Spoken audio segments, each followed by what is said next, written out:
começa depois do Café com Prosa. Sintam-se todos servidos.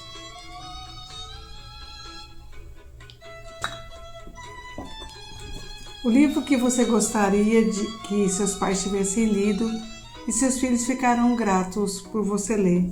Felipa Perry. Estamos já no 2º capítulo, O Ambiente dos Seus Filhos.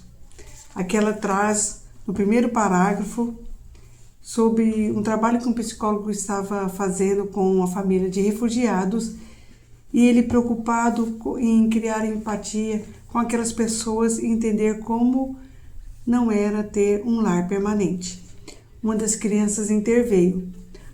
Nós temos um lar, só não temos onde colocá-lo ainda. Olha que lindeza que são as crianças. Então ela não estava ali preocupada com a estrutura, com a materialização. Ela estava se sentindo acolhida num lar e uma rede de segurança. Aqui ela fica comovida com esse testemunho da criança e ela traz já no subtítulo: o que importa não é a estrutura familiar, mas como nós nos relacionamos. E ela traz que precisamos refletir sobre as pessoas que residem na nossa casa, como os filhos, como as crianças são inseridas, como elas se sentem em relação a si mesmas, como elas interagem com os outros nessa estrutura. Traz também sobre as projeções, os sentimentos que os adultos demonstram sobre contentamento ou descontentamento.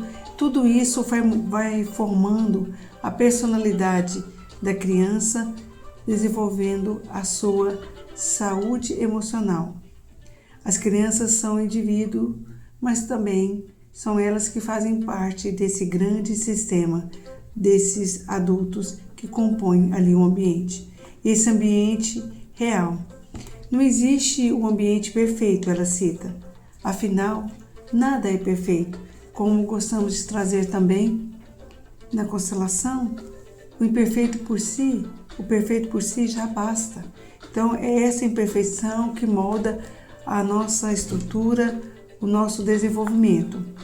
A estrutura familiar não importa, isso é uma boa notícia. O mais importante é compreendermos que não existe essa família convencional ou não convencional, nuclear. Há famílias com 2 pais, com 2 mães, com um pai e uma avó, com um pai e um avô, com os irmãos mais velhos, com os tios, com diferentes formas dos cuidadores. Isso não importa. O que importa é como essas pessoas fazem parte da vida dessas crianças. Porque as crianças fazem parte do que compõe o seu mundo. Então, para a criança, todo esse entorno, todos esses adultos sendo referência, boa ou ruim, é que compõe o seu mundo.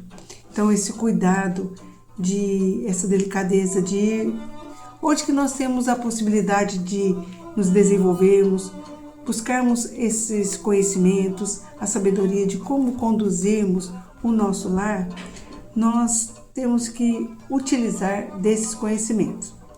Ela traz uma pesquisa em que os adolescentes foram questionados e que eles queriam que os seus pais estivessem felizes. E não estando, isso causa um sofrimento neles e vice-versa também nos pais. Ou seja, quando tem essa disfuncionalidade, quando tem as rupturas de relacionamentos, algo que é muito comum, todos os que estão ali sentem de uma forma grandiosa.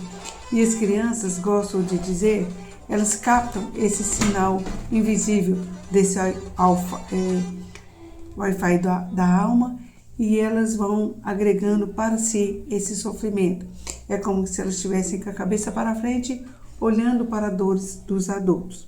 Quando os pais não estão juntos, ela traz a importância de desenvolver com esses vínculos o respeito, se referir a outrem de maneira respeitosa, reconhecendo-os como pais. Na constelação sistêmica familiar, e aqui a gente está fazendo essa conjunção, o pai e a mãe é diferente da figura do homem e da mulher, dessa relação. Esse pai para essa criança, essa mãe para a criança, é algo sagrado dentro de si, independente das formas como atuam. Então somos metade pai e a outra metade é a mãe. Então se uma metade da parceira trouxe a vida, essa outra metade compõe também essa vida, que é a parte do masculino e do feminino. Então, qual a melhor maneira quando nos deparamos com uma separação? Como a criança pode, dentro desse universo, dessas rupturas, poder colher desses pais uma comunicação, um espírito de cooperação, um bom diálogo, para que essa probabilidade ajude na formação e na personalidade e na criação desses filhos? Se o pai se afasta, se a mãe se afasta, é impossível que a criança não sinta angústia, sofrimento, raiva, decepção, a frustração. Isso faz parte. E ela traz um exemplo aqui de uma mãe que teve um menino de 6 anos, Noah, e manteve um relacionamento com o pai por 5 anos. Mas eles moravam em países diferentes e não se viam como um casal comprometido. Gostavam da companhia um do outro, mas quando ele soube que ela estava grávida, ele ficou muito furioso e pediu para que ela abortasse, porque isso não fazia parte das relações deles, ou seja, desse contrato que eles tinham feito. E depois disso, por muita dificuldade, conseguiu pagar uma pensão mínima e só concordou em fazê-la depois de um teste de paternidade. Olha qual dimensão que abarca essas relações, esses vínculos, a extensão de uma vida. Esse sim que uma mãe dá, ela preferiu o sim a ter que abrir mão do filho. E quanto isso lhe custa, o quanto isso lhe custou. E ela vai explicando que filho não é uma coisa, é sim um ser dependente de 2 pessoas. E ela traz aqui uma orientação para conduzir a criação desse filho sem egoísmos e olhar para um outro ângulo, porque esse sim, esse rio da vida que são os filhos, ela precisa também trazer para ele essa educação. E aí, uma criança não deixa de existir simplesmente porque um adulto diz que se frustra e que prefere não abarcar a criação de um filho, porque a vida de solteiro é mais leve para ele. Não é sobre isso. Independente da convivência ou não, existe um filho, uma vida. E ela cita aqui que Mel soube que não deveria contar para Noah que o pai dele havia sido uma decepção, que havia negado a sua vida. E quando o filho pergunta sobre, ela traz.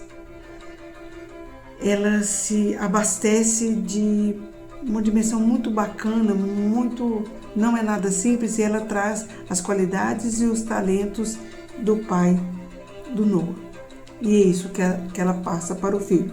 E ela diz aqui que quando ele ficar mais velho e as perguntas forem tomando outra dimensão, isso vai ficar mais difícil. E ela teme por isso, quando ele souber da história inteira, do abandono, desse lado. Mas por hora ela vai trazendo essa personalidade. Ela separa esse homem, essa mulher, desse pai e dessa mãe. Como Mel tem consciência dessas armadilhas, do perigo que isso pode chegar e de que Noah não vai deixar de se frustrar por conta disso, a raiva, a angústia, pode ajudar Noah, por hora, a evitá-las. Mas não tem essa garantia de que no futuro esse vínculo possa trazer descontentamento. mas ela é cercada de novo aqui por um ambiente onde tem amigos amorosos, presentes, familiares e que ajudam a preenchê-la esse vazio deixado pelo pai. Então as relações e a dimensão que abarca, ela traz esse lado positivo com as qualidades, com uma forma colaborativa. Aqui, Felipa traz que contou a história de Mel porque nem sempre é fácil desenvolver uma relação tranquila e colaborativa com um ex-vínculo, quando um dos dois não estão presentes. E uma forma de poder criar melhor esses filhos nesse ambiente. Como tornar a dor mais suportável? Aqui no outro parágrafo, queremos que a vida dos nossos filhos seja livre de dor e de preocupação, mas nós não conseguimos. É impossível protegê-los por completo. Também faz parte da nossa humanidade as crianças e os desafios que elas vão enfrentando. Não existe vida sem angústia, sem mistérios insondáveis, desejo e perda. A maneira de tornar a dor mais suportável é estar ao lado dos nossos filhos quando isso acontecer, em estado de presença, tanto para seus filhos como para as pessoas mais próximas, com uma postura acessível e acolhedora. Então ela nos orienta que em momento algum a gente pode negar essa dor e ela tem um lugar específico e importante. Trazer à tona o que isso revela e o que você sente, mesmo que não tenha como resolver a causa desse sofrimento.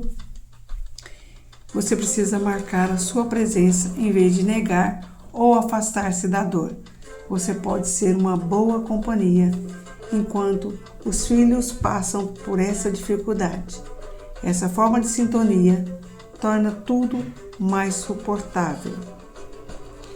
E para a próxima semana, esse ambiente familiar, nós vamos falar quando os pais estão juntos.